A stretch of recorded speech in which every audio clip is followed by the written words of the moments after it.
Yes mga lods. Ito yung gagawin natin yung ulam mga lods. Kaya gumawa tayo, nag-slice na tayo ng sibuyas, kamatis mga lods. Oh. Ayan. Tapos ito yung itlog na pula mga lods. I-mix lang natin yan. Ayan. At siyempre mga lods, no, lalagyan natin ng ano yan, ng century tuna mga lods para tapos i-mix lang natin siya. Ayan. Ito, lagyan natin mga lods natin century tuna.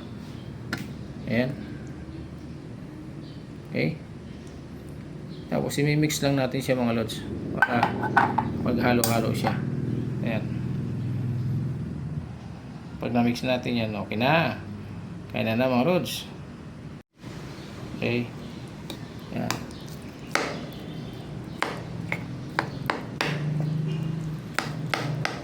Ito ay maalat na yung ating itlog malong mga lods. Hindi natin ito lalagyan ng asin o i-mix lang natin siya para meron naman tayong kamatis mga lods kahit na medyo maalat siya, may kamatis naman tayo.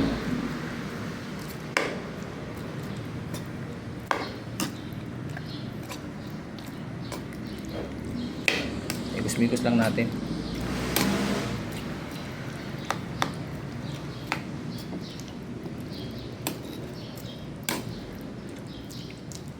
Ayan. Okay. Tara mga lods, isa na natin. Samahan nyo ako mga lods. Okay. Ayan na.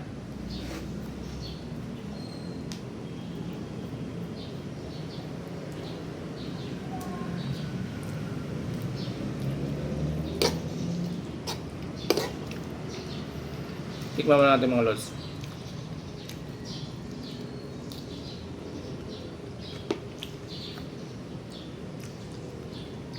Yummy.